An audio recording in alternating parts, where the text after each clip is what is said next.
The emergency alarms screamed through the command center of Outpost Karas.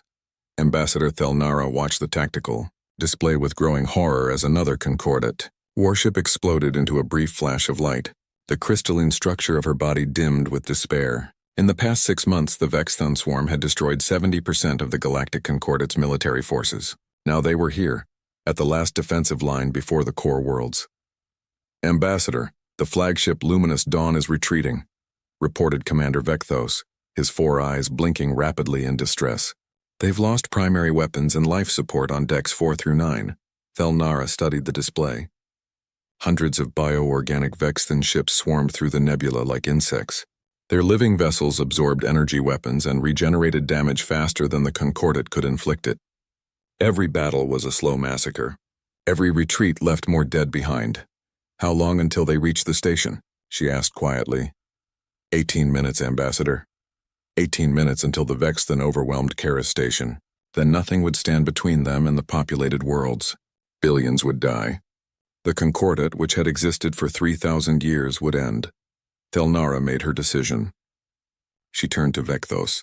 Activate the ancient beacon. The commander's crystalline face showed shock. Ambassador, that beacon points to the Deathworld sector, the restricted zone. Even if the legends about humans are true, we haven't had contact with them in over 400 years. Most scholars believe they destroyed themselves or never existed at all. I know, Thelnara said, but we have no other options. Activate it now. Vecthos hesitated, then nodded. He moved to an ancient control panel in the corner of the command center. The beacon had been installed centuries ago, part of a first contact protocol that was never used. The humans had visited Concordat space once, long ago, then vanished back into their isolated region of the galaxy. They left behind only the beacon and strict instructions. Use it only in the most desperate circumstances. These were desperate circumstances. The beacon activated with a pulse of energy that rippled through subspace.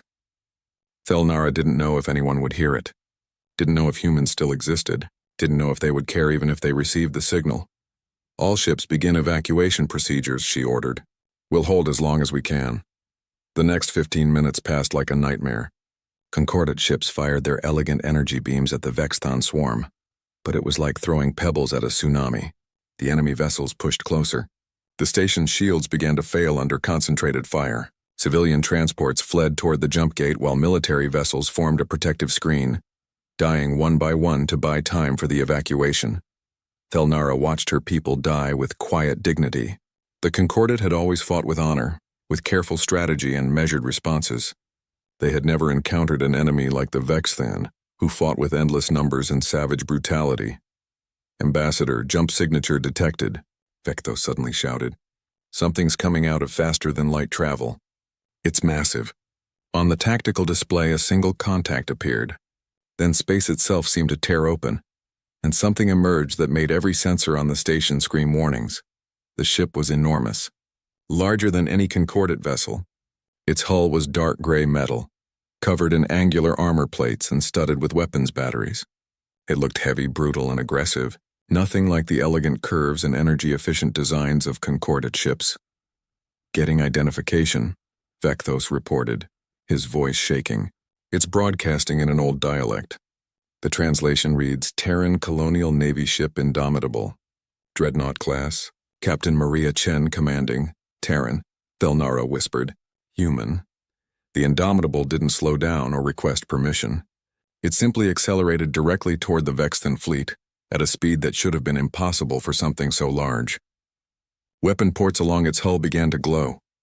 They're charging weapons, Vecthos said. Energy signatures are... Ambassador, those aren't energy weapons. Those are kinetic accelerators. And missile tubes. Hundreds of them. A communication channel opened.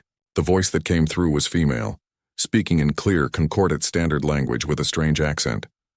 Concordat forces, this is Captain Chen of the TCNS Indomitable. We received your distress call. Recommend you pull back to a safe distance. We're going in hot. Thelnara found her voice. Captain Chen, the enemy numbers over 300 vessels. You're alone. There was a pause. Then the human captain replied, and Thelnara could hear something in her voice. Not fear, something else. Something fierce. We're never alone, Ambassador, and 300 isn't that many. Indomitable to all hands battle stations. Let's show these bugs what happens when you mess with our neighbors. The human warship dove straight into the heart of the Vexthan swarm, and the battle began in earnest. Thelnara watched in stunned silence as the Indomitable opened fire with every weapon it had. This was nothing like concordate warfare. This was something primal and terrifying. This was humanity. The first salvo from the Indomitable lit up space like a newborn star. Railguns along the ship's spine fired solid metal slugs at a significant fraction of light speed. Each projectile carried enough kinetic energy to punch clean through a Vexthan bioship.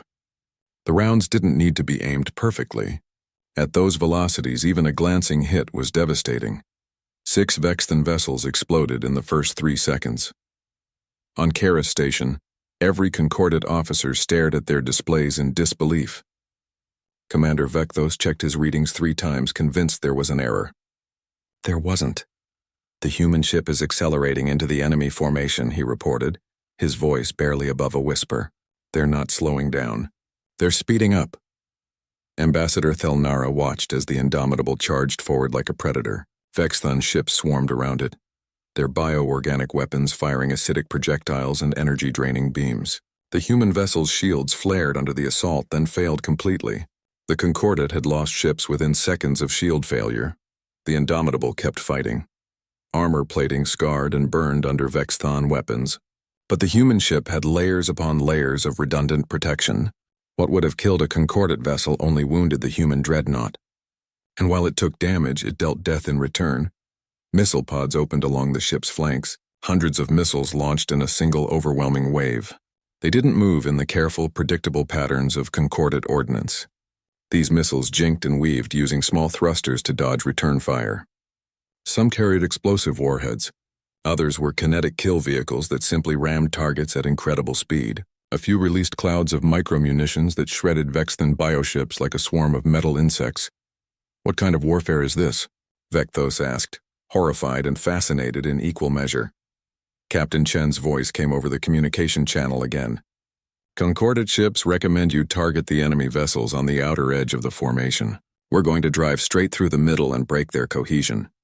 Captain, your shields are down, Thelnara responded. You're taking significant damage. We've noticed, Chen replied calmly. There was an explosion in the background of the transmission. Damage control teams are on it. We've got plenty of fight left in us. The Indomitable proved her captain right. Its point defense systems activated as Vexthan fighters swarmed closer. Dozens of rapid-fire cannons tracked targets with computer precision. They fired thousands of rounds per second, creating a wall of metal that shredded anything that came close.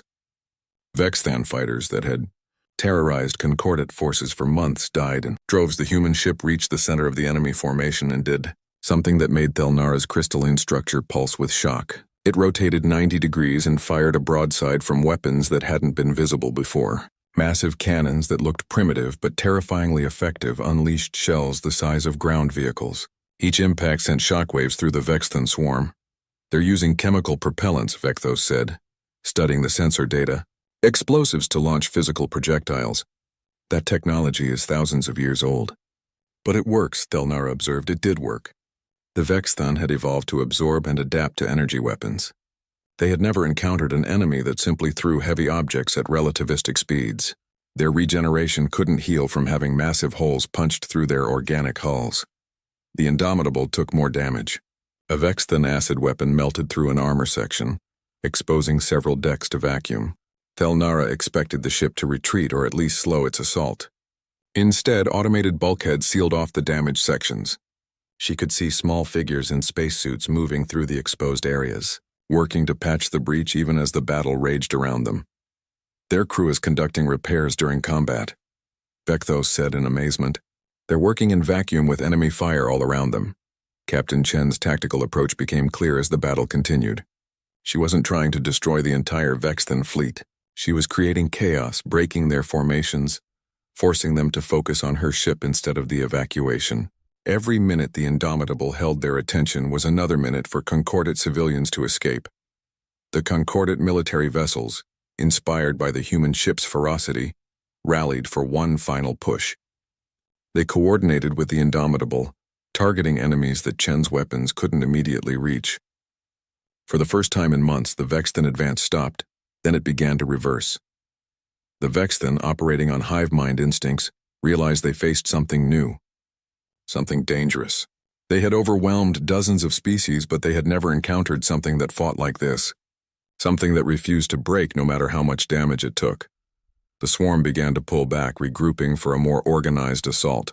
Captain Chen didn't give them the chance. She ordered her ship to pursue, firing continuously, giving the Vexton no time to recover. All civilian transports are through the jump gate, Vecthos reported. The evacuation is complete. Captain Chen, all civilians are safe, Thelnara transmitted. You've done enough. Please withdraw before you take more damage. Negative, Ambassador, Chen replied. We're going to make sure these bugs don't follow you. Indomitable to Concordat fleet, jump to safety. We'll cover your retreat. Thelnara wanted to argue, but she knew the human was right. The Concordat ships were nearly destroyed. Only the Indomitable had the strength to hold the line. Thank you, Captain, she said quietly. We owe you a debt we can never repay. Just doing our job, Ambassador. See you on the other side. The Concordat ships jumped away. The Indomitable remained behind, alone against 300 enemies, buying time with blood and steel and unbreakable human determination. The Indomitable jumped into Concordat space 3 hours after the battle. Captain Chen brought her ship alongside the refugee fleet's command vessel, a converted merchant carrier that now served as Ambassador Thelnara's temporary headquarters. The human dreadnought looked like it had been through hell. Armor was scorched and melted. Entire sections were exposed to vacuum. Debris still clung to parts of the hull, but it was moving under its own power, and its weapons were still operational. Thelnara stood in the docking bay as the human captain came aboard with a small security detail. This was the first time the Concordat had seen humans in over 400 years. The ambassador wanted to make a good impression, though she wasn't sure what that meant for a species from a death world. The airlock opened. Captain Maria Chen stepped through, and Thelnara immediately understood why the humans were so dangerous. Chen was short by Concordat standards, barely reaching Thelnara's shoulder. But she moved with confidence and power. Her body was compact and muscular, built for strength rather than elegance. She wore a dark blue uniform with various insignia and a sidearm on her hip. Her brown skin showed scars and her dark eyes missed nothing as she scanned the docking bay. Behind her came 4 more humans, all armed and alert. They moved with predatory grace, their eyes constantly checking for threats. They were warriors and they made no attempt to hide it. Ambassador Thelnara, Chen said, extending her hand in the human greeting. It's an honor to meet you. Thelnara carefully touched the human's hand, mimicking the gesture she'd seen in old records. Chen's skin was warm and her grip was strong enough to be slightly uncomfortable. Captain Chen, you saved thousands of lives today. The honor is ours, Chen smiled slightly. We received your distress call and came as fast as we could. I'm sorry we didn't arrive sooner. You arrived exactly when we needed you, Thelnara said. She gestured toward the conference room. Please, we have much to discuss. As they walked, Thelnara noticed how the humans studied everything. They didn't just look. They assessed, calculated, identified threats and exits. It was both unsettling and impressive. In the conference room, Concordat officials gathered around the table. They stared at the humans with barely concealed fascination and fear. Chen's security detail positioned themselves near the exits, not threateningly, but with clear tactical awareness. I need to know what we're dealing with, Chen said once everyone was seated. Tell me about the Vexton. Commander Vecthos activated a holographic display. The Vexton are a hive mind species. They consume entire worlds to fuel their reproduction. They appeared in our space 6 months ago from unknown regions. Since then, they've destroyed 70% of our military forces and occupied 14 systems. Hive mind, Chen repeated, making notes on a small device. So taking out leadership structures won't work. What about their reproduction rate? Extremely high. They breed new ships in weeks rather than months. Our intelligence suggests they have multiple breeding worlds in occupied territory. Chen nodded. We'll need to hit those. What about their tactics? They overwhelm with numbers. Their bioships can regenerate damage from energy weapons. We noticed, Chen said dryly. Good thing we don't rely on energy weapons. Thelnara hesitated, then asked the question everyone wanted answered. Captain, why do your weapons seem so primitive? Chemical explosives and kinetic projectiles were abandoned by most species millennia ago. Chen leaned back in her chair. Because they work. Energy weapons are elegant, sure, but they require massive power generation, long recharge times, and they're vulnerable to certain defenses. A chunk of metal traveling at 0.8 light speed doesn't care about shields or armor. It just hits and keeps hitting.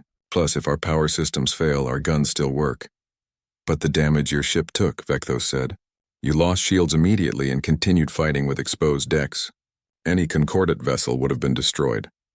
Chen smiled again, and there was something fierce in that expression. Our ships are built to take damage and keep fighting. We have redundant systems for our redundant systems. Armor plating meters thick, damage control teams trained to work in the worst conditions. We design our ships assuming they'll get hurt, so when they do, we're ready. Why? Thelnara asked. Why build for such brutal warfare? The human captain's smile faded. Because humans spent thousands of years fighting each other. We had 2 world wars that killed millions. We developed nuclear weapons that could destroy entire planets. We learned warfare in the hardest way possible. Then we went to space and decided nobody else would ever threaten us again. The room fell silent. The concordate species had never fought among themselves. They had evolved on gentle worlds, developed space travel through cooperation, and encountered other peaceful species. The concept of fighting your own kind was almost incomprehensible. Earth is a high-gravity death world, Chen continued. Everything there evolved to survive. Our ancestors fought predators, disease, each other. We're stubborn because the weak didn't survive. We're aggressive because passivity meant death. We're tough because our planet made us that way. And now you bring that experience to help us, Thelnara said quietly. Yes, Chen confirmed. We received your beacon and came immediately. The Terran Colonial Navy doesn't ignore distress calls. More ships are coming. My fleet admiral will be here in 2 days with additional forces. Why help us? Vecthos asked. We haven't had contact with humanity in centuries. Chen looked at each concordate officer in turn. Because it's the right thing to do. Because we remember what it's like to face extinction. Because no one should have to fight alone. She paused. And because if we don't stop the Vexthan here, eventually they'll reach human space. Better to fight them now on your front alongside allies. Thelnara felt something shift in her understanding. These humans were warriors, yes. They were dangerous and violent and frightening, but they were also honorable. They fought not just for themselves, but for others. How badly damaged is your ship? She asked. We'll be ready for another fight in about 30 hours, Chen said. My crew is already working on repairs. 30 hours? Vecthos said in shock. That level of damage would take us weeks to repair. Chen stood and gestured toward the window, where the Indomitable hung in space. Take a closer look if you want.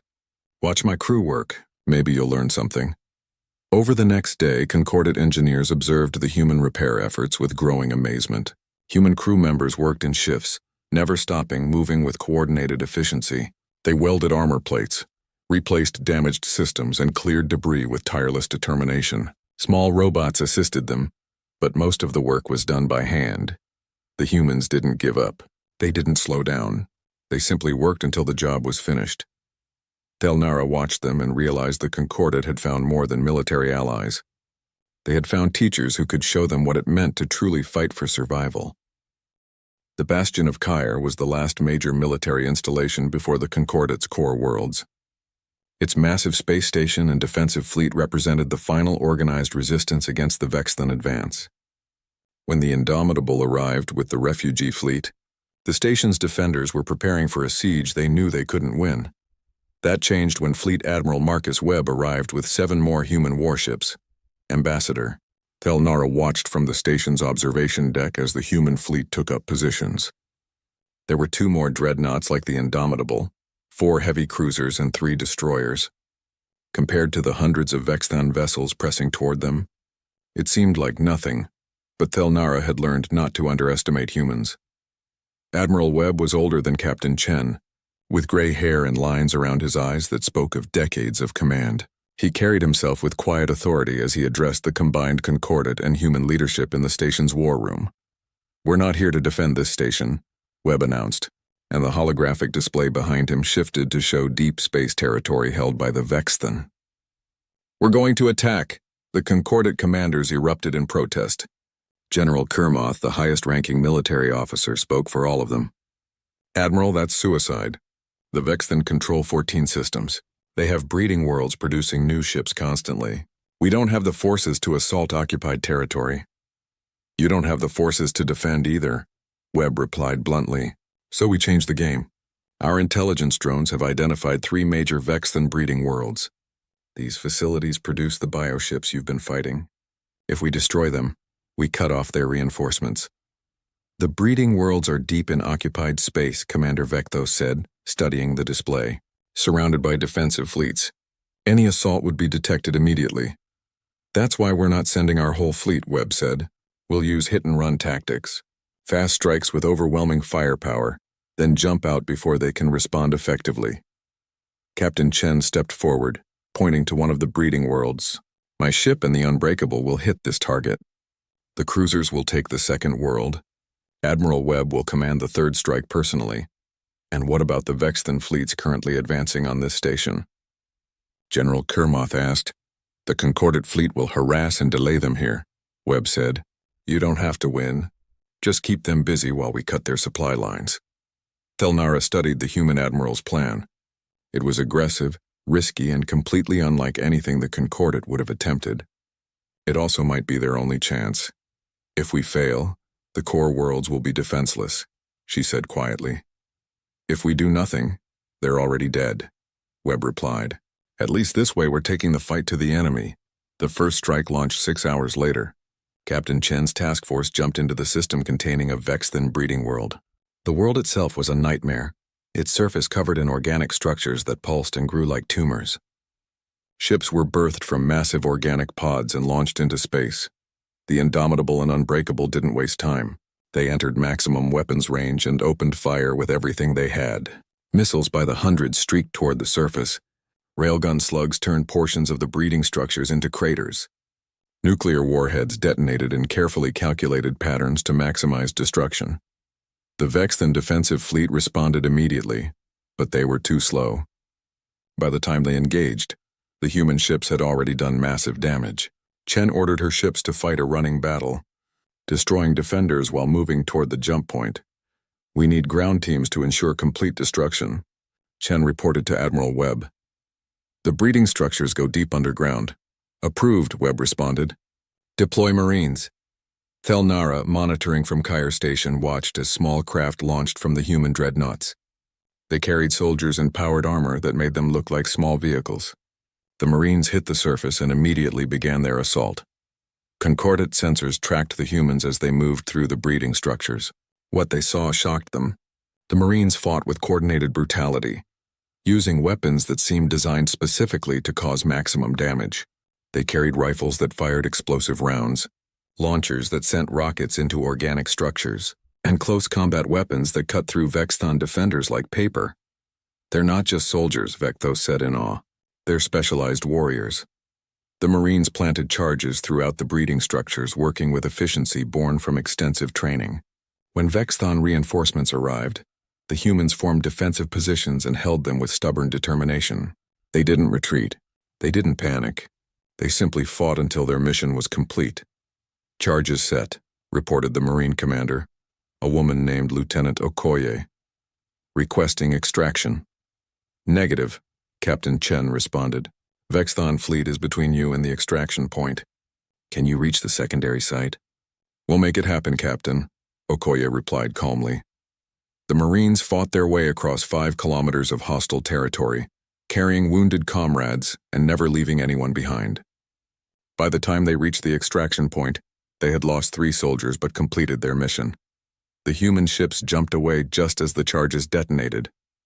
The breeding world's surface erupted in a chain reaction that destroyed decades of Vexthan infrastructure.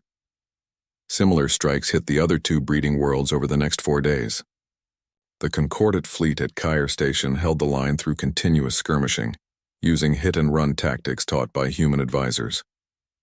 They learned to think like humans, to be aggressive instead of defensive, to take risks instead of playing it safe. The Vexthan advance slowed as their reinforcements dried up. Suddenly, the endless swarms weren't so endless anymore. Admiral Webb called a meeting of all commanders after the 3rd successful strike. The mood was cautiously optimistic for the first time in months. The Vexthan are hurting, Webb said, but they're not broken. Intelligence indicates they're pulling all remaining forces back to defend their prime nest. It's a moon-sized structure in the Vecris system. That's where their central hive mind resides.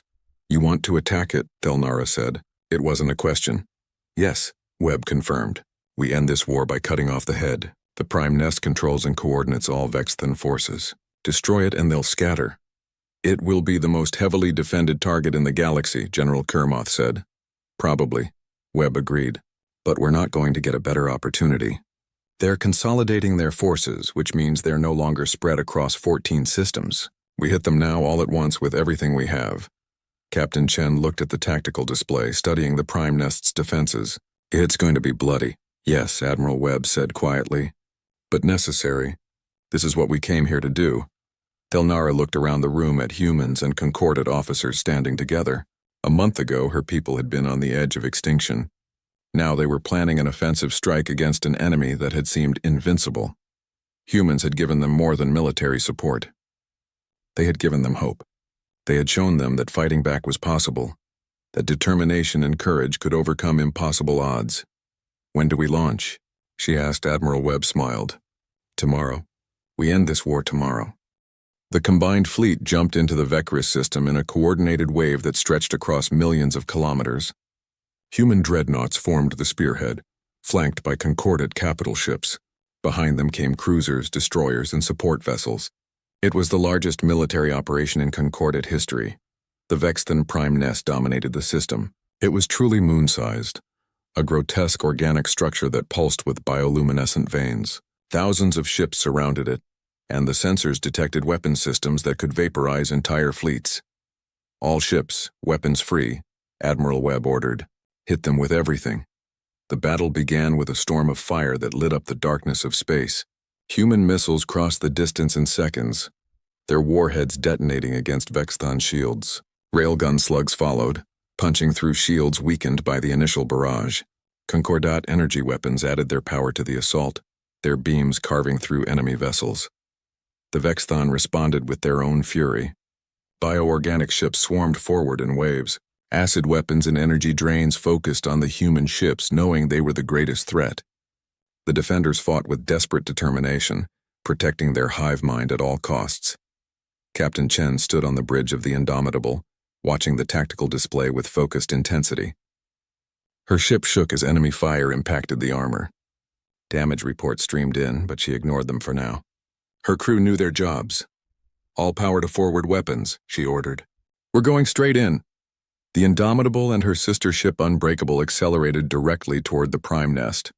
It was the same tactic Chen had used at Kara Station, diving into the heart of enemy formations to create chaos. Behind them, the rest of the fleet engaged the Vexthan defenders, preventing them from focusing all their fire on the two dreadnoughts. Captain, we're taking heavy damage, her executive officer reported. Port armor is at 40%. We've lost missiles tubes 6 through 12. Keep firing, Chen replied. All we need is to get close enough. Ambassador Thelnara watched from the command ship Eternal Light, safe in the second wave. She had argued to be closer to the fighting, but Admiral Webb had refused. Someone needed to survive to tell the story if this failed. She watched the tactical display as the Indomitable punched through the Vexthan lines. The human ship was bleeding atmosphere from multiple breaches, trailing debris, shields flickering and failing. But its weapons never stopped firing. Every second it killed another enemy ship. The Unbreakable followed close behind, its captain coordinating perfectly with Chen. The two ships fought like they were extensions of each other, covering weaknesses and exploiting openings. They're going to reach the nest, Commander Vecthos said in amazement. They're actually going to make it. Both dreadnoughts broke through the final defensive line and entered weapons range of the prime nest itself. The organic structure's weapons activated, massive biocannons that could destroy capital ships with single shots. The Unbreakable took a direct hit that vaporized its entire forward section. The ship died in seconds, taking 800 crew members with it. Chen's voice came over the fleet channel, steady despite the loss. Indomitable to all ships. We're going to finish this. Cover our insertion. Insertion? Thelnara asked. What is she planning? She got her answer moments later. The Indomitable didn't fire on the nest from distance. Instead, Chen drove her ship directly toward the organic structure's surface, using her remaining point defense weapons to clear a path. The ship's armored prow smashed into the nest and the dreadnought came to a shuddering halt, half buried in organic matter. "Captain Chen, what are you doing?" Admiral Webb demanded. "The nest's outer shell is too thick for our weapons to penetrate from outside," Chen explained. "We're going in. Preparing to deploy ground teams with nuclear charges. You'll never make it out," Webb said quietly. "I know," Chen replied, "but we'll make sure this thing dies." "Indomitable to Marine Detachment, deploy immediately." Thelnara watched as armored Marines exited the embedded dreadnought and moved into the nest's interior. They carried portable nuclear devices powerful enough to crack the moon-sized structure from within. Captain Chen led the team personally, leaving her bridge crew to keep the ship's weapons firing externally. The Marines fought through organic corridors filled with Vexton defenders. Their powered armor and heavy weapons gave them an advantage in close quarters. They pushed deeper into the nest, following scanner readings toward the central hive mind chamber. Thelnara listened to the comm chatter, hearing the Marines call out positions and targets. They sounded calm, professional, even as they fought through impossible odds. She heard the names of Marines who fell, continuing to fight until their last breath. Captain Chen's team reached the central chamber 40 minutes after insertion. It was massive, filled with pulsing organic structures that glowed with sickly light. At the center was something that might have been a brain, a collection of neural tissue the size of a building. "Charges set," Chen reported. "Detonation in 5 minutes. All teams fall back to extraction point." But the Vexthon had closed the path behind them. The Marines found themselves surrounded, cut off from the Indomitable. The Vexthon threw everything they had at the human warriors, desperate to stop the detonation. "We're pinned down," Chen reported, her voice tight. "Can't reach extraction." Admiral Webb made the hardest decision of his career. "Captain, detonate now." "Don't wait, negative, Admiral. My Marines aren't clear." "That's an order, Captain." There was silence on the channel. Then Chen spoke again, her voice firm. "With respect, Admiral, go to hell. We don't leave people behind." The fleet continued its battle outside, desperately trying to break through to rescue Chen's team. But the Vexthen defenses were too strong. Time ticked down toward the detonation. Then a new voice came over the channel. "Indomitable crew to Captain Chen, we're coming to get you." On the tactical display, Thelnara watched as the badly damaged dreadnought tore itself free from the nest's surface. The ship was dying, its power systems failing, but its crew refused to abandon their captain. They flew the crippled vessel deeper into the nest, using its bulk as a battering ram. The Indomitable crashed through organic corridors, its armor tearing away, its structure failing, but it reached Chen's position. Emergency airlocks opened and the Marines scrambled aboard. "All personnel recovered," Chen reported. "Get us out of here!" The Indomitable tried to escape, but its engines were gone. The ship was dead in space, trapped deep inside the nest. The nuclear charges would detonate in less than a minute. "This is Admiral Webb to all ships. Emergency jump to the following coordinates. We need to be far away when those charges blow." The fleet began jumping out of the system, but Thelnara couldn't look away from the display showing the Indomitable, its crew fighting to restart engines that would never work again. Then something unexpected happened. A dozen Concordat heavy cruisers broke formation and jumped to positions around the human dreadnought. They extended tractor beams, grabbing onto the dying ship. "Concordat vessels, what are you doing?" Admiral Webb demanded. General Kermoth's voice answered. "What humans taught us, Admiral. Nobody fights alone." The Concordat ships working together dragged the Indomitable out of the nest. They jumped away just as the nuclear charges detonated. The explosion tore through the prime nest from within. The structure broke apart in a chain reaction visible across the entire system. The Vexthen hive mind died, and with it the coordination that made the swarm so deadly. Vexthon ships across the battlefield stopped their organized assault. Without central control, they scattered, fleeing in random directions. Some fought on independently, but without coordination, they were easily defeated. The war ended not with a final battle, but with the enemy simply breaking apart and running. Back at Kyre Station 3 days later, Captain Chen stood beside Ambassador Thelnara, watching repair crews work on the Indomitable. The ship would fly again eventually, but it needed months of repairs. "You were willing to sacrifice yourself," Thelnara said quietly. "You and your entire crew." It was necessary, Chen replied simply. But your crew refused to leave you. And my people refused to let your crew die, Chen smiled. That's what it means to be allies. To stand together even when it's hard. Especially when it's hard. Thelnara's crystalline structure glowed with emotion. You've given us more than victory, Captain. You've shown us what true strength looks like. Not just weapons and armor, but determination. Courage. The refusal to give up on each other. You had that strength all along, Chen said. You just needed someone to remind you. Admiral Webb approached, datapad in hand. Captain, I have new orders from Earth. The Terran Colonial Navy is establishing a permanent base in Concordate space. We're going to help you rebuild your fleets and train your personnel. And we will teach you our knowledge in return, Thelnara said. A true alliance between our peoples. Chen looked out at the stars, thinking about everything that had happened since receiving that desperate distress call. No one fights alone, she said quietly. That's the lesson here. Together, we're stronger than any threat. Thelnara placed her hand on the human captain's shoulder, mimicking the gesture of support she had seen humans use. Together, she agreed. Always together. The war was over. The alliance had just begun. The starship Intrepid cut through the darkness of space, its engines humming with power as it approached the massive space station. Captain Samantha Hayes stood on the bridge, her hands clasped behind her back as she watched the alien structure grow larger on the view screen. The station was a marvel of engineering, a spinning wheel of metal and light that housed the headquarters of the Galactic Confederation. Quite a sight, said Commander Jack Martinez as he stepped up beside her. His face still bore a thin scar from the Battle of New Delhi during the Third World War. Sure is, Hayes replied. She unconsciously touched the metal pinned to her dress uniform. She had earned it pulling 3 soldiers from a burning tank in the African campaign. That was 18 years ago, but sometimes it felt like yesterday. Nervous? Martinez asked. Hayes smiled. I've faced worse than a bunch of diplomats.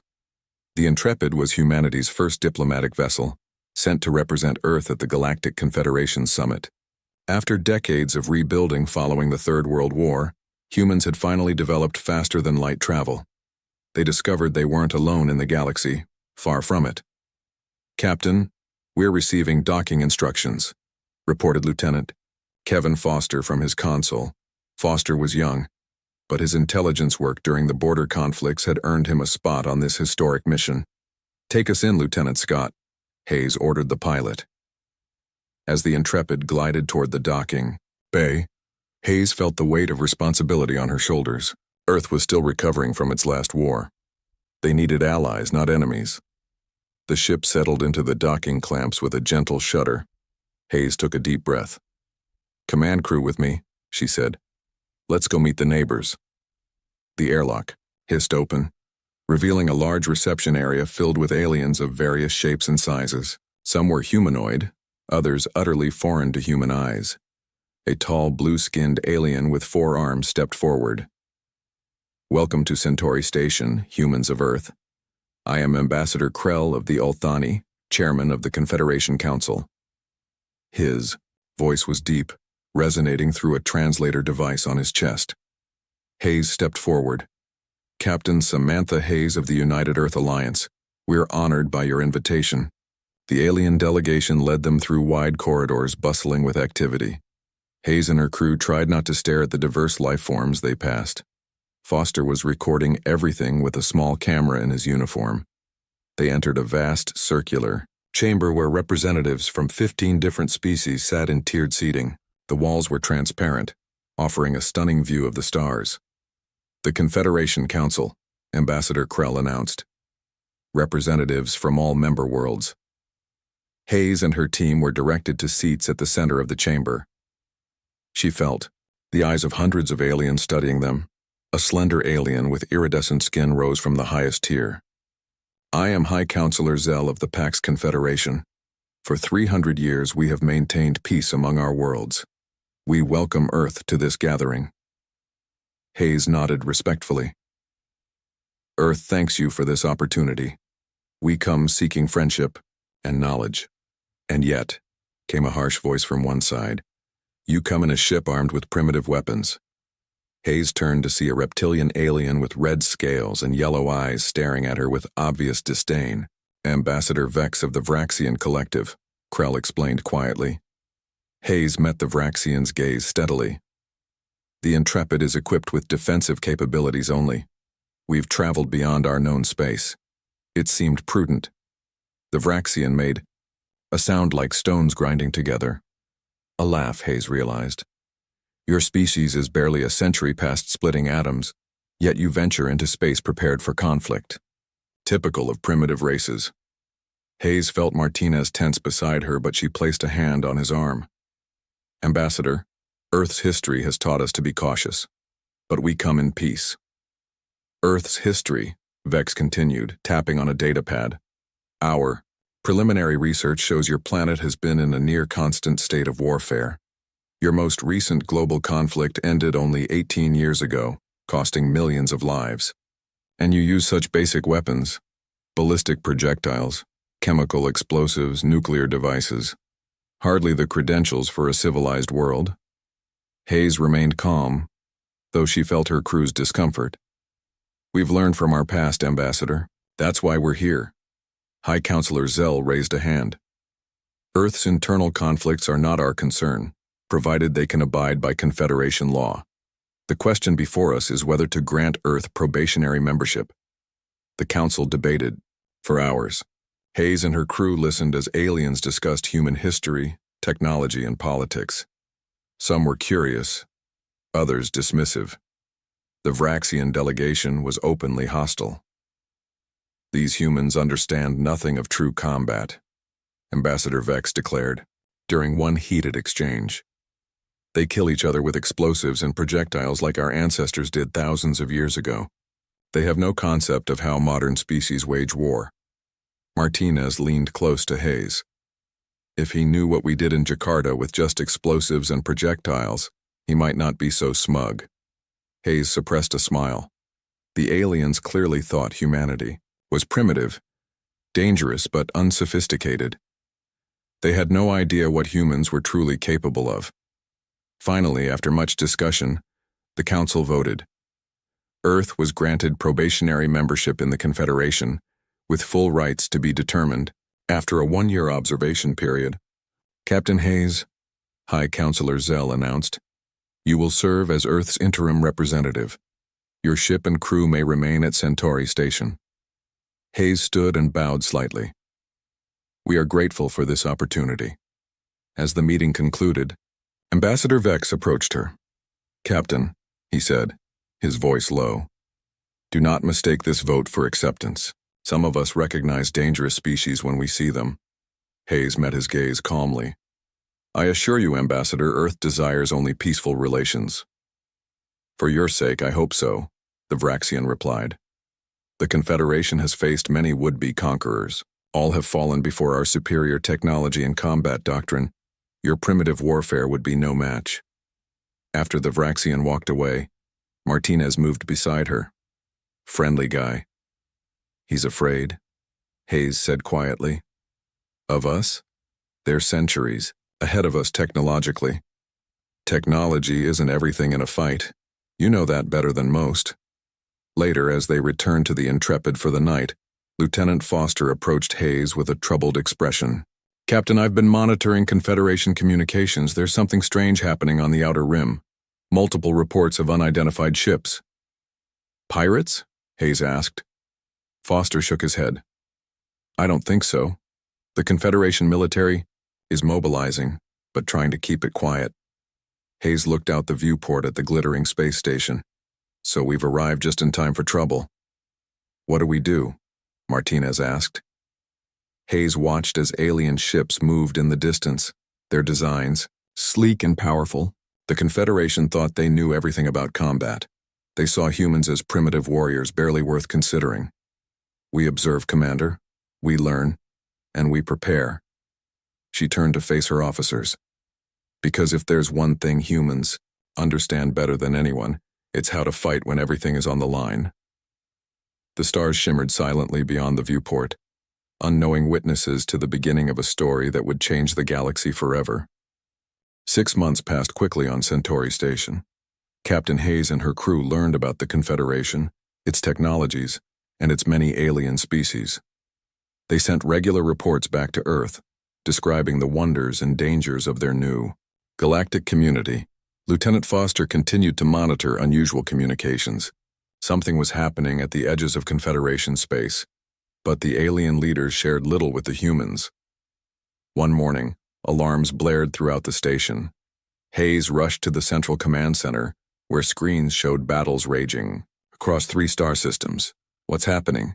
she asked a blue-skinned Olthari officer. "The Tirkal Empire has attacked our border worlds," the alien replied without looking away from the screens. "They have broken the treaty." Hayes watched as sleek Confederation ships exchanged fire with angular red vessels. The battles looked organized, almost ceremonial, with ships forming precise formations as they fought. Ambassador Krell entered the command center, his 4 arms moving in agitation. "Captain Hayes, you should return to your ship," he said.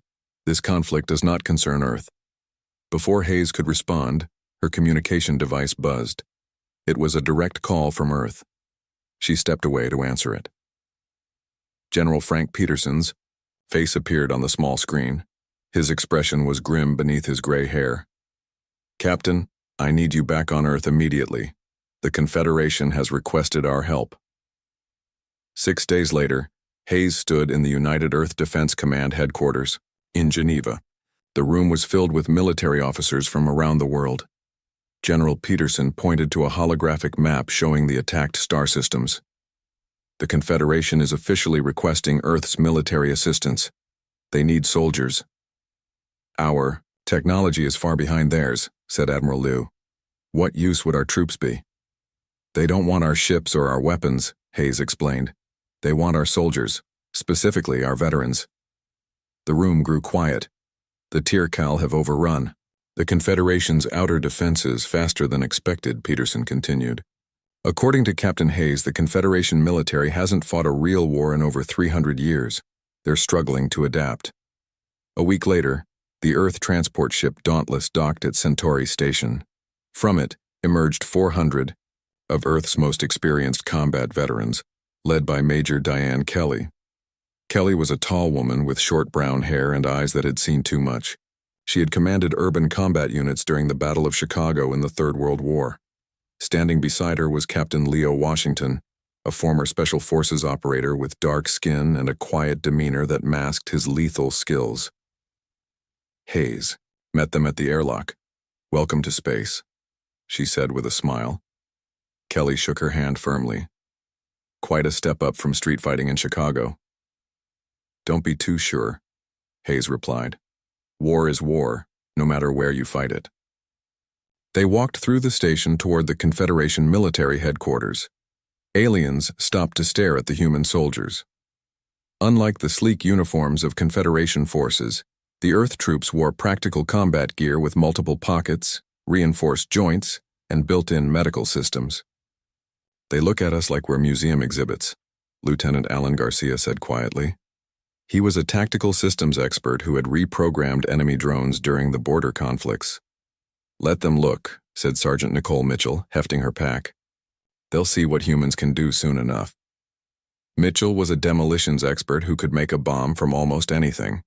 Admiral Zorgath, the Supreme Commander of Confederation forces, met them in a large briefing room. The Olthari officer was tall, with blue skin and a rigid posture that spoke of centuries of military tradition. "Earth forces," he said, looking down at them. "We appreciate your willingness to assist. However, I must be clear that your contribution will be limited by your technological capabilities." Washington and Kelly exchanged glances but said nothing. The Admiral activated a holographic display showing a small green planet. "This is Helios 4. An agricultural world with significant mineral deposits. It is currently lightly defended. Your battalion will reinforce the garrison there, while our main fleets engage the Tirkal in more critical sectors." Hayes noticed the look on Kelly's face. "You're sending them to a backwater?" "We are deploying them where their primitive capabilities will be most effective," the Admiral replied. "Our forces will handle the main engagements." Kelly stepped forward. Admiral, my people aren't primitive. We're experienced. There's a difference. The Admiral's expression didn't change. Experience with Earth conflicts has limited relevance to galactic warfare, Major. The Tircal use quantum weaponry and temporal displacement tactics. Your ballistic weapons and explosives will serve only as a deterrent on a low-priority target. We'll do our job, Admiral, Kelly said firmly. Later, aboard the transport that would take them to Helios 4, Kelly gathered her officers. They think we're a bunch of cavemen with sticks, she said bluntly. Let them think that. We've all been underestimated before. These Tircal, Washington asked. What do we know about them? Hayes displayed images of the enemy aliens. They were insectoid creatures with chitinous armor and multiple limbs. They're hierarchical, highly disciplined, and technologically advanced, she explained. But according to Confederation records, they fight in formal patterns. Their tactics haven't changed in centuries. Garcia studied the tactical data. Their command structure is rigidly centralized. Every order comes from the top down. Mitchell smiled. Sounds like the kind of army that falls apart when things don't go according to plan. Exactly, Kelly said. They've never faced humans before. They have no idea what we can do. 3 days later, the Earth Battalion arrived on Helios, for the planet was beautiful, with rolling green fields and purple mountains. The human troops set up their base near the main colony, a collection of gleaming white buildings surrounded by farmland. The local Confederation commander, a reptilian officer named Sevtar, greeted them with poorly hidden disdain. Your zone of responsibility is the Southern Hemisphere, he told Kelly. It is largely uninhabited and of minimal strategic value. Thank you, Commander, Kelly replied politely. We'll handle it. As the alien walked away, Washington moved beside her. They're putting us out to pasture. Fine by me, Kelly said. Gives us time to prepare. For what? Asked Garcia. The Admiral said the Tircal won't come here. Kelly looked up at the sky, where the stars were just becoming visible as dusk fell. The thing about being a veteran, she said quietly, is knowing that the enemy rarely does what you expect. We prepare for everything. For 2 weeks, the human forces trained and fortified their position. They mapped the terrain, prepared fallback positions, and cached supplies in hidden locations. The Confederation officers watched with amusement as the humans dug trenches and set up primitive-looking defenses. Such outdated methods, one alien officer remarked to Sevtar. Do they expect to fight with shovels? Then, in the middle of the night, alarms blared across the colony. Lieutenant Garcia burst into Kelly's quarters. Major, multiple Tircal ships just appeared in orbit. They're landing troops all over the planet. Kelly was already pulling on her gear. How many? Thousands. And they're hitting the Southern Hemisphere, hardest. Kelly smiled grimly. Right where no one expected them to go. She activated her communication device. All units, this is Major Kelly. Battle stations. The enemy is here, and they're about to learn what it means to fight humans. Outside, the night sky lit up with the fire of descending Tircal dropships. The real war had begun. The first wave of Tircal dropships landed with precision across the southern hemisphere of Helios 4. The insectoid warriors moved in perfect formations, their chitinous armor gleaming under the planet's twin moons. They expected minimal resistance on this backwater world. They were wrong. Major Kelly watched from a hillside bunker as the alien troops approached the first human defensive line. The Confederation soldiers in the northern regions had already fallen back, following their standard defensive protocols. But the humans wouldn't be doing things by the book. They're moving in standard assault pattern, Lieutenant Garcia said, watching the enemy on his tactical display. Just like the Confederation intelligence reported, Kelly nodded. And they expect us to respond with standard Confederation defensive measures. Which we won't, Washington said with a slight smile. Definitely not, Kelly agreed. Sergeant Mitchell, are you ready? Mitchell's voice came through the comm system. Oh yes, ma'am, very ready. The Tircal forces moved forward in perfect lines, their weapons raised. They approached the empty trenches the humans had dug. clearly visible and seemingly abandoned. The alien commander at the front signaled his troops forward to secure the position. Kelly waited until the main force was fully committed. "Now, Mitchell." A series of explosions erupted beneath the Tircal formation. Not the high-tech plasma explosions they might expect, but simple, devastating bombs made from local mining explosives and agricultural chemicals. The carefully arranged pattern of blasts broke their formation and sent the alien soldiers into confusion. "First team, move in," Kelly ordered. Washington led a small squad from hidden positions in the tall grass. They moved in pairs, firing with deadly accuracy at the disrupted Tircal forces. Unlike the Confederation troops who fought in orderly units, the humans darted between cover, changed positions constantly, and targeted officers first. "They're trying to regroup," Garcia reported, watching the enemy signals. "Their commander is ordering them to form a defensive circle." "Perfect," Kelly said. "Mitchell, Phase 2. More explosions erupted, this time from behind the Tircal position. The aliens turned in confusion, unsure which direction the attack was coming from. In the chaos, Washington's team melted away into the landscape. By dawn, the first Tircal attack force had retreated in disarray, leaving behind dozens of dead. The humans had suffered only minor injuries. In the main colony, Commander Sevtar received the reports with disbelief. "Impossible," he said, staring at the casualty numbers. The humans were outnumbered 5-1. His aide, a young Olthari officer, seemed troubled. "Sir, they didn't fight according to any recognized combat doctrine. They used explosives hidden in the ground. They attacked in small groups from multiple directions.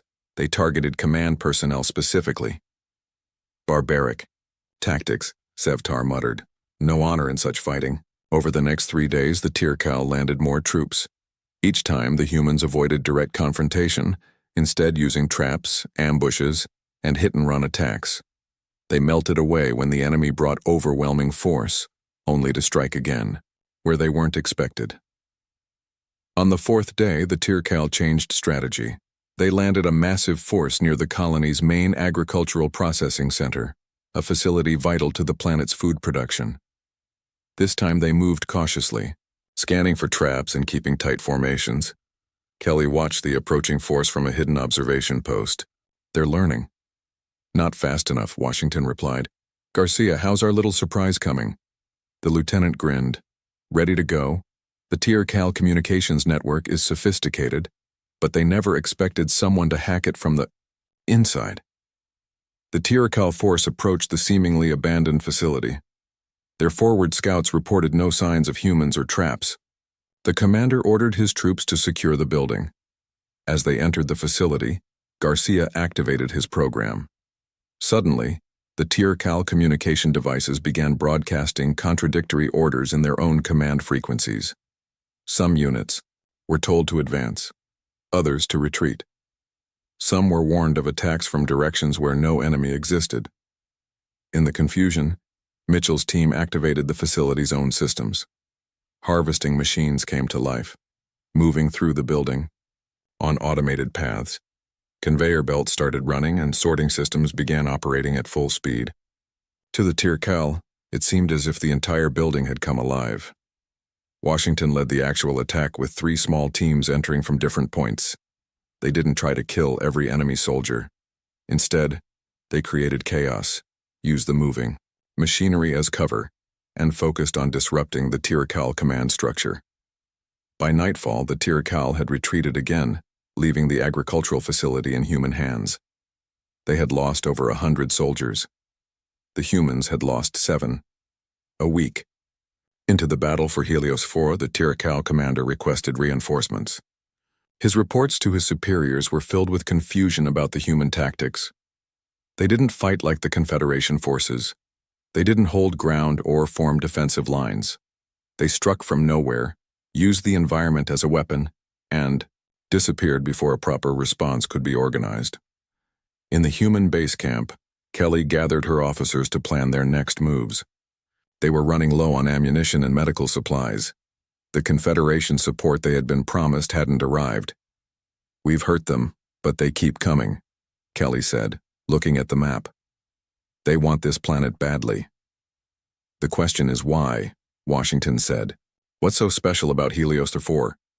Garcia had been analyzing Confederation data files. I think I know. According to these geological surveys, there's a massive deposit of quantum crystals under the southern mountains.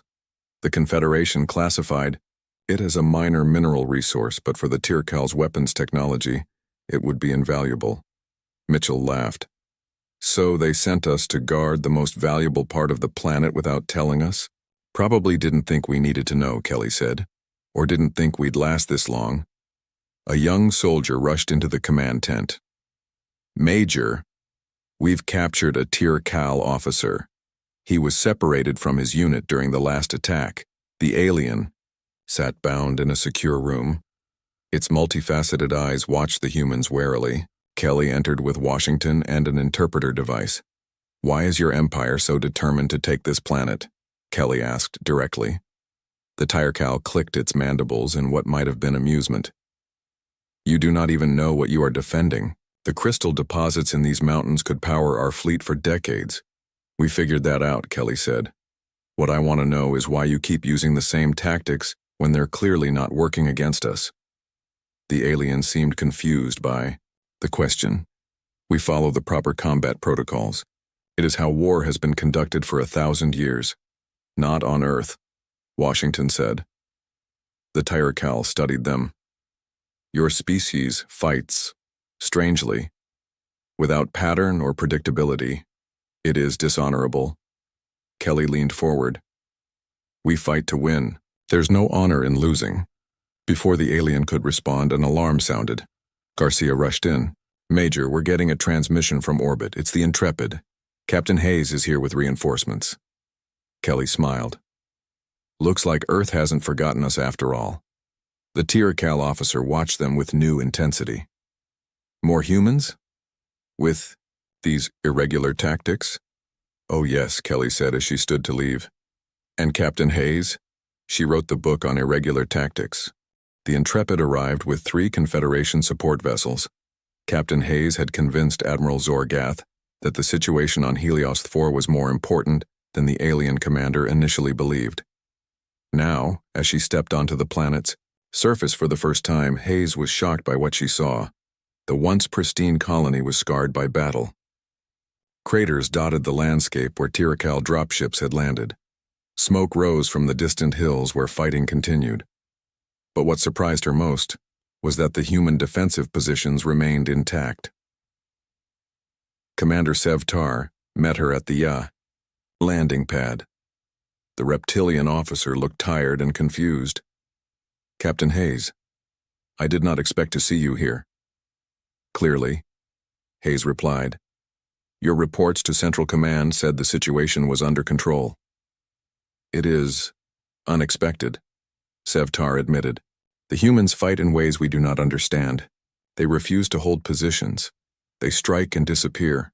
They use the terrain against us. That's how humans have always fought when outnumbered, Hayes said. Where is Major Kelly? Major Kelly had established her command post in an underground storage facility. Maps covered the walls marked with enemy positions and movement patterns. When Hayes entered, Kelly was in the middle of planning the next operation with her team. Captain, Kelly said with a smile, welcome to the party. Hayes looked at the maps. Quite a situation you have here. We're holding our own, Kelly replied. But the Tirkal keep coming. They want those crystal deposits badly. Hayes nodded. That's actually why I'm here. The Confederation didn't realize the strategic value of these crystals until the Tirkal attacked. Now Admiral Zorgath wants to send a full battle group. A bit late, Washington commented.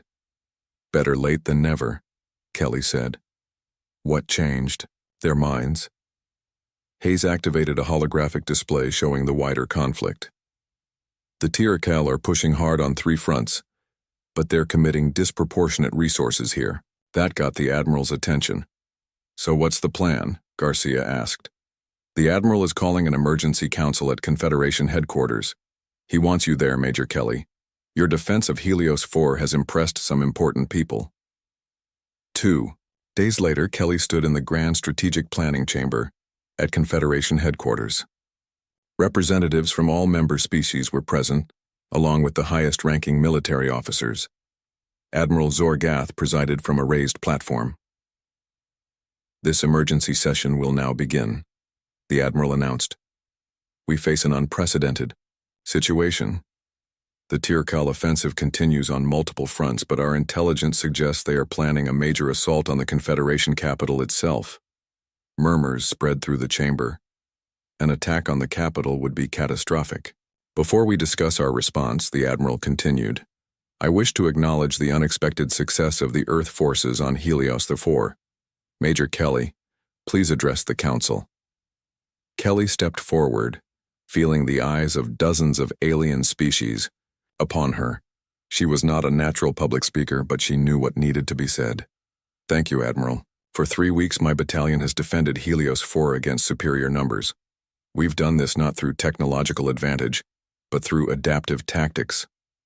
She activated a display showing the human defensive operations. The Tirkal, like the Confederation, fight according to established patterns. They expect their enemies to do the same. When we didn't, they couldn't adapt quickly enough. "This is barbaric warfare," objected a Vraxian representative. "There is no honor in such methods." Kelly met his gaze steadily. "With respect, there is no honor in defeat. Earth learned that lesson through centuries of conflict." Hayes stepped forward to stand beside Kelly. "What the Major is describing is something humans call asymmetric warfare. It developed on Earth when forces with technological disadvantages needed to fight against superior enemies." Admiral Zorgath studied the battle footage. "These tactics seem chaotic." "They're adaptive," Kelly corrected. "Every human soldier is trained to think independently, to take initiative when plans fail. We don't just follow orders, we accomplish missions by whatever means necessary." "How can an army function without strict command hierarchy?" asked an Ulthari general. "It functions better," Washington said from his position near the wall, "because when communications fail or commanders fall, the mission continues." The Admiral was silent for a long moment. "Our intelligence indicates the Tirkal will attack the capital within 2 weeks. Our conventional defenses are already deployed to other fronts." He turned to Kelly. "Major, would these human tactics be effective in defending the capital?"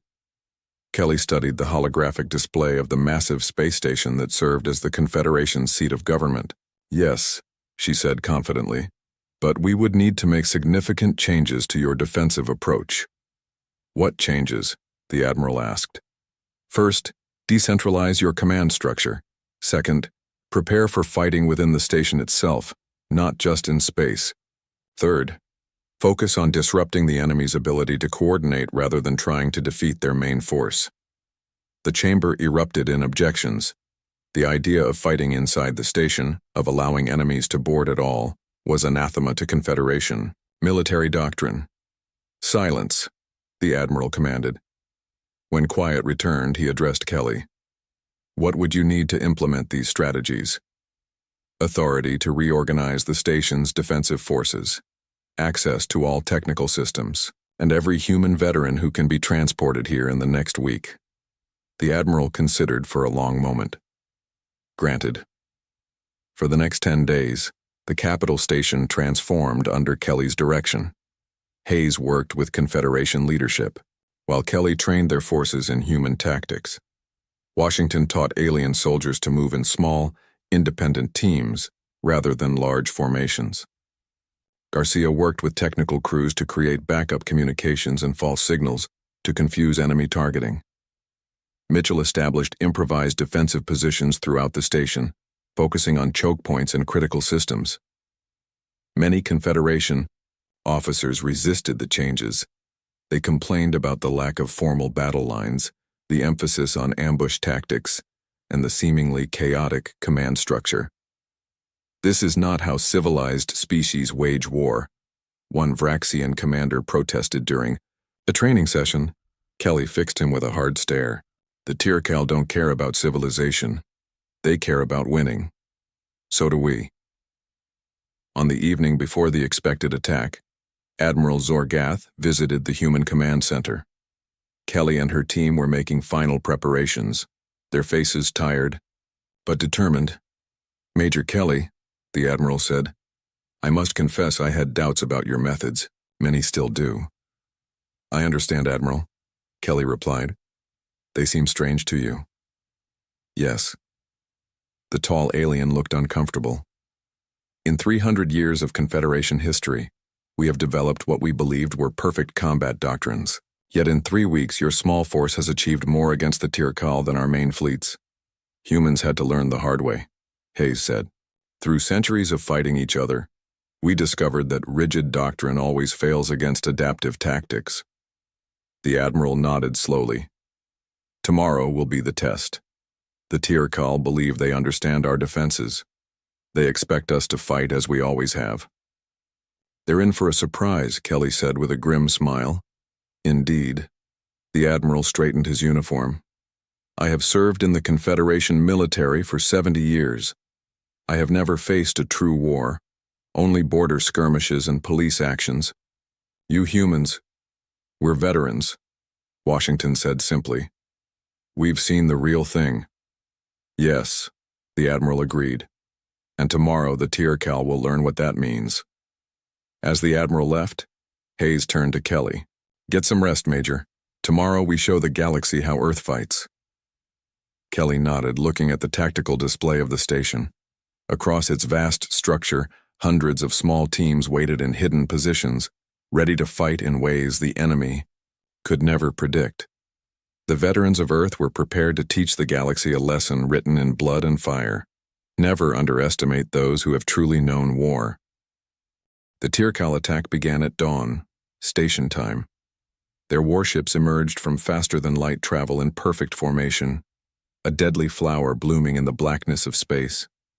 Over 200 vessels, ranging from massive dreadnoughts to nimble fighters, arrayed themselves against the Confederation capital. In the main defense control center, Admiral Zorgath watched with Major Kelly and Captain Hayes at his side. The room was tense but quiet, none of the panic that might be expected in the face of such overwhelming force. "They're exactly where we predicted," Garcia said from his console. "Moving into standard assault pattern." Kelly nodded. "Begin phase 1. Instead of moving the Confederation fleet to engage directly, as the Tirkal would expect, only a small group of ships moved forward. The rest remained in defensive positions around the station, seemingly passive. The Tirkal command ship transmitted the formal challenge that began all their military engagements, a tradition thousands of years old. They expected the traditional response, followed by formal fleet engagement. Instead, they received a burst of garbled nonsense signals on all frequencies. Garcia's team had flooded their communications with contradictory orders, false alarms, and misleading information. "Their formation is hesitating," Hayes observed. "They don't understand why we're not following protocol," Kelly said. "Good. Keep them confused. Washington, are your teams ready?" Washington's voice came through the comm. "All in position. They won't know what hit them." As the Tirkal fleet paused to reassess the situation, the small group of Confederation ships suddenly accelerated to attack speed. But instead of engaging the enemy fleet directly, they targeted the command ship specifically, ignoring the heavily armed frontline vessels. This violation of combat norms further confused the Tirkal. Their formations began to break as ships moved to protect their commanders. In the chaos, the first boarding parties launched. Unlike traditional Confederation tactics, which focused on ship-to-ship combat, Kelly had advocated for direct infiltration. Small, heavily armed teams in stealth craft slipped past the disorganized Tirkal fleet and attached to the hulls of key enemy vessels. "First teams have breached," reported a Confederation officer. "They're following the Earth patterns." Admiral Zorgath watched the tactical display with growing amazement. "This is unlike any battle I have witnessed in 70 years of service." "This is how humans fight," Hayes said simply. The Tirkal fleet, still struggling to restore communications and protect their command ships, finally pushed forward toward the station. As they approached, the main Confederation fleet engaged, but not in the orderly, predictable patterns the enemy expected. Ships attacked in seemingly random groups, striking from unexpected angles, then retreating before the enemy could effectively respond. "They're trying to adapt," Garcia noted, as the Tircal ships began to break from their formal battle formations, "but they're not used to this kind of flexibility." "Now for the real surprise," Kelly said. "Mitchell, execute Phase 3. Throughout the station, defensive systems activated, but not the ones the Tircal would have studied and prepared for. Under Sergeant Mitchell's direction, the station's ordinary maintenance systems had been weaponized. Repair drones became suicide bombers. Sensor arrays projected false targets. Waste disposal units ejected clouds of reflective particles that confused enemy targeting systems. The Tircal pressed their attack despite the confusion. Several of their ships broke through the Confederation defenses and attached to the station. Boarding parties cut through the hull, expecting to meet organized resistance at predetermined defensive points. Instead, they found empty corridors. The traditional defensive positions had been abandoned. "They're inside," a Confederation officer reported, his voice tight with tension. "Good," Kelly replied, surprising the alien staff. "Washington, they're all yours." Throughout the station, small mixed teams of humans and aliens waited in hidden positions. They let the first wave of Tircal troops advance, then attacked from behind and from the sides. They didn't try to hold ground or establish battle lines. They struck, inflicted casualties, then melted away before the Tircal could organize an effective response. In the command center, Kelly received continuous updates. Washington's teams are engaging in sections 12 through 17. Mitchell's traps are activating in the main docking bays. Garcia's false signals are drawing enemy forces into empty sections. Admiral Zorgath observed it all with growing respect. "This is chaos, but controlled chaos." "Exactly," Hayes said. "The difference is we understand the chaos. They don't." The battle raged for 6 hours. The Tircal, facing an enemy that refused to follow any recognizable combat doctrine, became increasingly disorganized. Their strict hierarchy, which had served them for centuries, became a weakness as individual commanders waited for orders that never came through the jammed communications. The turning point came when Washington led a daring assault on a Tircal dreadnought that had attached to the station's upper level. His mixed team of human and alien soldiers fought their way through the ship, not to capture it, but to reach its engine room. "We're in position," Washington reported. "Mitchell's special. Package is ready." "Do it," Kelly ordered. The explosion wasn't particularly large, but it was perfectly placed. The dreadnought's power core destabilized, forcing the ship to detach from the station and retreat. As it pulled away, its emergency signals broadcast clear warnings to the rest of the fleet. Garcia made sure those warnings were received by every Tircal ship, amplified and repeated. The message was clear. The Confederation had found a way to sabotage their power cores. It was a lie, of course. Mitchell had only damaged the one ship. But in the confusion of battle, with communications unreliable and their formations broken, the Tircal commanders couldn't verify what was happening. "They're retreating," Hayes said as the enemy fleet began to pull back. "All of them." The command center erupted in cheers, but Admiral Zorgath raised a hand for silence. "This is not a full retreat. They are regrouping." "Then we don't give them time," Kelly said firmly. "Press the advantage." The Admiral looked at her with new respect. "Yes. Order all ships to pursue. Maintain the human attack patterns." The Confederation fleet, energized by their unexpected success, pursued the disorganized Tircal ships. By the end of the day, the enemy fleet had fully withdrawn from Confederation space, leaving behind dozens of damaged or captured vessels. In the aftermath, the capital station was damaged but intact. Casualties were far lower than anyone had predicted. The Tircal, expecting to face a familiar enemy with familiar tactics, had been completely unprepared for the human way of war. 1 month later, Admiral Zorgath stood before the full Confederation Council. Captain Hayes and Major Kelly stood with him along with Washington, Garcia, and Mitchell. "The Tircal Empire has requested peace talks," the Admiral announced. "Their defeat at our capital has shaken their confidence. For the first time in centuries, they face an enemy they do not understand." The council leader looked at the humans. We owe this victory to our new allies from Earth.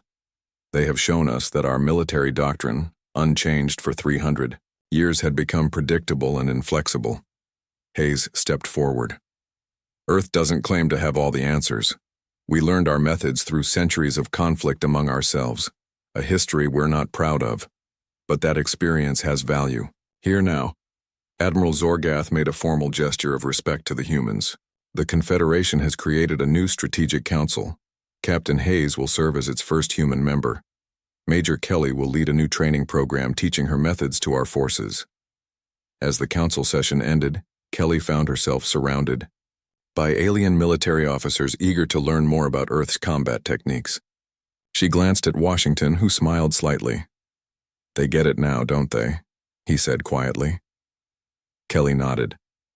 They thought they understood combat. They'd studied it for centuries, made it formal and predictable. They never understood that real war is chaos, adaptation, and will.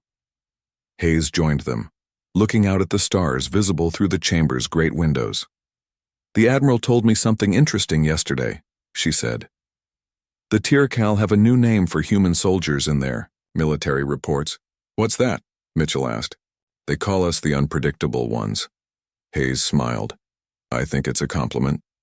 Kelly looked at her team of veterans, people who had seen the worst of humanity's wars and survived. Now they were teaching those hard lessons to the stars.